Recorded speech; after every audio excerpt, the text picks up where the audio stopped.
ಇನ್ನು ಬಿಡದಿ ಟೌನ್ಶಿಪ್ ಅನ್ನ ವಿರೋಧಿಸಿ ನಿನ್ನೆ ಬಹಳ ದೊಡ್ಡ ಮಟ್ಟದಲ್ಲಿ ಒಂದು ಪಾದಯಾತ್ರೆ ಮುಖೇನವಾಗಿ ಪ್ರತಿಭಟನೆ ದಾಖಲಿಸಿರುವಂತ ಜೆಡಿಎಸ್ ಇವತ್ತು ಕೂಡ ಸರ್ಕಾರದ ವಿರುದ್ಧವಾಗಿ ತನ್ನ ತೀಕ್ಷ್ಣ ಪ್ರಹಾರವನ್ನ ಮುಂದುವರಿಸಿದೆ.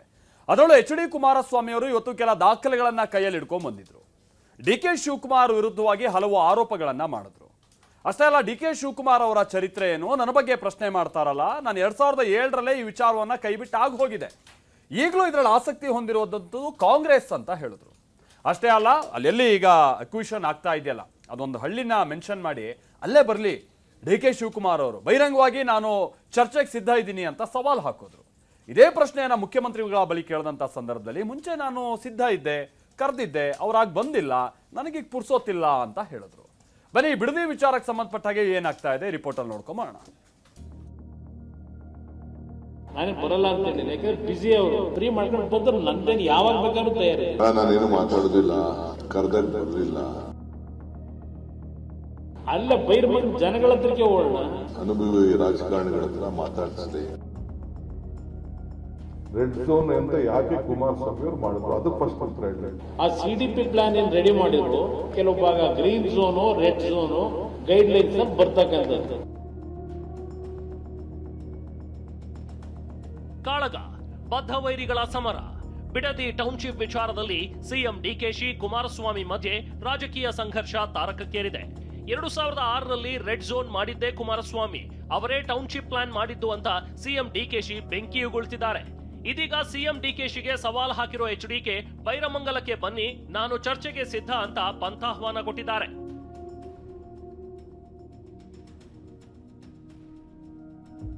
ದಾಖಲೆ ಸಮೇತವೇ ಇಂದು ಸುದ್ದಿಗೋಷ್ಠಿ ನಡೆಸಿದ ಕೇಂದ್ರ ಸಚಿವ ಎಚ್ಡಿಕೆ ಬಿಡದಿಯ ಬೈರಮಂಗಲಕ್ಕೆ ಬೇಕಾದ್ರೆ ನೀವು ಬನ್ನಿ, ಜನರ ಮುಂದೆಯೇ ಚರ್ಚೆ ಮಾಡೋಣ ಅಂತ ಪಂಥಾಹ್ವಾನ ಕೊಟ್ರು.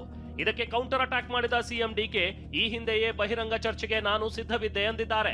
ಯಾವಾಗ ಸ್ವಲ್ಪ ಸಮಯ ಮಾಡ್ತಿದ್ದೀರಿ, ನೀನೇ ಕೊಡಪ್ಪ, ನೀವೇ ಕೊಡಿ ಡೇಟ್, ನಾನು ಬರ್ತೀನಿ ಅಂತ ಹೇಳಿದ್ದೀನಿ. ಈಗಲೂ ಅದೇ ಹೇಳೋದು, ನಾನು ಫ್ರೀ ಇದ್ದೀನಿ, ಯಾವಾಗ ಬೇಕಾದ್ರೂ ಬರ್ತೀನಿ ಅಂತ ಅವತ್ತೂ ಹೇಳಿದ್ದೀನಿ. ನಾನೇ ಬರಲ್ಲ ಅಂತ ಹೇಳಿಲ್ಲ, ಯಾಕಂದ್ರೆ ಬಿಸಿ ಅವರು, ಅವರಷ್ಟು ಬಿಸಿ ನಾವಿಲ್ಲ. ಅದರಿಂದ ಅವರು ಆ ಬ್ಯುಸಿ ಶೆಡ್ಯೂಲ್ನಲ್ಲಿ ಸಮಯ ಫ್ರೀ ಮಾಡ್ಕೊಂಡು ಬಂದ್ರೆ ನಂದೇನು ಯಾವಾಗ ಬೇಕಾದ್ರೂ ತಯಾರಿದೆ. ನಾನೇನು ಮಾತಾಡೋದಿಲ್ಲ, ಕರೆದಾಗ ಬರಲಿಲ್ಲ. ಅಸೆಂಬ್ಲಿ ಇದೆ, ಅವರ ಅನುಭವಿ ರಾಜಕಾರಣಿಗಳ ಹತ್ರ ಮಾತಾಡಿಸಿ ಉತ್ತರ ಕೊಡೋಣ. ಸುಮ್ನೆ ದಾಖಲೆ ನಾವು ತಂದಿಲ್ಲ, ನನ್ನ ಹತ್ತಿರ ಇರೋ ದಾಖಲೆಗಳೆಲ್ಲ ರೈತರದ್ದಾಗಿವೆ ಅಂತ ಕೇಂದ್ರ ಸಚಿವ ಕುಮಾರಸ್ವಾಮಿ ಕಿಡಿಕಾರಿದ್ರು. ಇದಕ್ಕೆ ಪ್ರತಿಕ್ರಿಯೆ ಕೊಟ್ಟ ಡಿಕೆ ಅವರಿಗೆ ಒಳ್ಳೇದಾಗ್ಲಿ ಅಂತ ಅಂದ್ರು. ಇದೇನು ಸುಮ್ಮನೆ ನಾವು ರೆಡಿ ಮಾಡ್ಕೊಂಡ್ ಬಂದಿದೀವ, ಇದೆಲ್ಲ ರೈತರದೇ. ಅದರಿಂದ ಅಲ್ಲ ಬೈರ್ಮಂಗ್ ಜನಗಳ ಹತ್ರಕ್ಕೆ ಹೋಗೋಣ. ಕೆಲವೊಂದಿಷ್ಟು ದಾಖಲೆಗಳು ಬಿಡುಗಡೆ ಮಾಡಿದ್ದಾರೆ ಸರ್ ಅವರು. I wish them all the best, good luck. Denotification ಮಾಡಿ ನಾನು ಜೈಲಿಗೆ ಹೋಗೋಕೆ ತಯಾರಿಲ್ಲ ಅಂತ ಸಿಎಂ ಡಿಕೆಶಿ ಹೇಳಿದ್ರು. ಇದಕ್ಕೆ ಕೌಂಟರ್ ಕೊಟ್ಟ ಕುಮಾರಸ್ವಾಮಿ ಅರ್ಕಾವತಿಯಲ್ಲಿ ಸಿದ್ದರಾಮಯ್ಯ ಏನ್ ಜೈಲಿಗೆ ಹೋದ್ರ ಅಂತ ಅಂದ್ರು.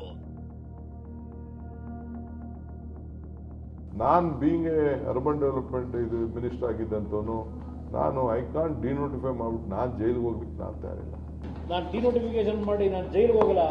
ಡಿನೋಟಿಫಿಕೇಶನ್ ಮಾಡಿದ್ವಿಯಲ್ಲ ಬ್ರದರ್, ಅದು ಯಾವಾಗ ಹೋಗ್ತಾರೆ ಡಿನೋಟಿಫಿಕೇಶನ್? ಅದಕ್ಕೆ ಸಿದ್ದರಾಮಯ್ಯನವರು ಈಗ ರೀಡು ಮಾಡಿ 500 ಎಕರೆ ಅರ್ಕಾವತಿ ಲೇಔಟಲ್ಲಿ ಡಿನೋಟಿಫಿಕೇಶನ್ ಮಾಡಿದ್ರಲ್ಲ, ಏನು ಜೈಲಿಗೆ ಹೋದ್ರ? ಕಳಿಸಿದ್ದೀರಾ? ದಾಖಲೆ ಬಿಡುಗಡೆ ಮಾಡಿ ಕುಮಾರಸ್ವಾಮಿ ಕೌಂಟರ್. ಬಿಡದಿ ಟೌನ್ಶಿಪ್ ಕುಮಾರಸ್ವಾಮಿಯ ಕೂಸು ಅಂತ ಸಿಎಂ ಡಿಕೆ ಹೇಳ್ತಿದ್ದಾರೆ.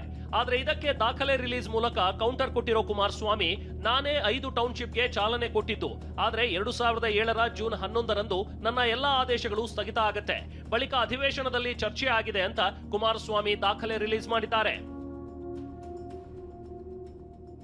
ಬಿಡದಿ ಟೌನ್ಶಿಪ್ ವಿಚಾರದಲ್ಲಿ ಚರ್ಚೆಗೆ ನಾನು ಸಿದ್ಧ, ಬನ್ನಿ ಅಂತ ಸಿಎಂ ಡಿಕೆಗೆ ಕುಮಾರಸ್ವಾಮಿ ಪಂಥಾಹ್ವಾನದ ಮೂಲಕ ಸವಾಲ್ ಹಾಕಿರೋದು ರಾಜಕೀಯ ಸಂಘರ್ಷಕ್ಕೆ ಕಾರಣವಾಗಿದೆ.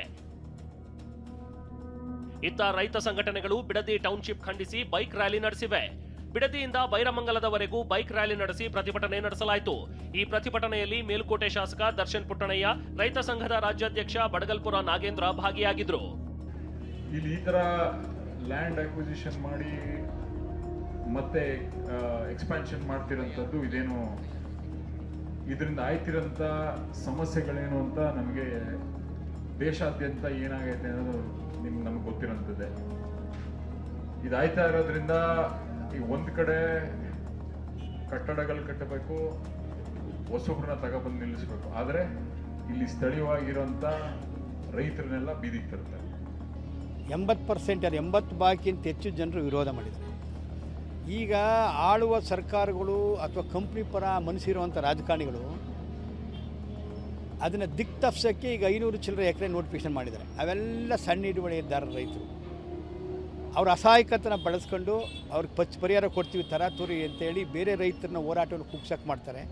ಬಿಡದಿ ಟೌನ್ಶಿಪ್ ವಿಚಾರವಾಗಿ ಸರ್ಕಾರ ಹಾಗೂ ವಿಪಕ್ಷಗಳ ನಡುವೆ ವಾಗ್ಯುದ್ಧ ನಡೀತಾ ಇದ್ರೆ, ಇತ್ತ ರೈತ ಸಂಘಟನೆಗಳು ಪ್ರತಿಭಟನೆ ಮಾಡಿ ಟೌನ್ಶಿಪ್ಗೆ ತೀವ್ರ ವಿರೋಧ ವ್ಯಕ್ತಪಡಿಸಿವೆ. ಸುನೀಲ್ ಜೊತೆ ಪ್ರಶಾಂತ್, TV9 ರಾಮನಗರ.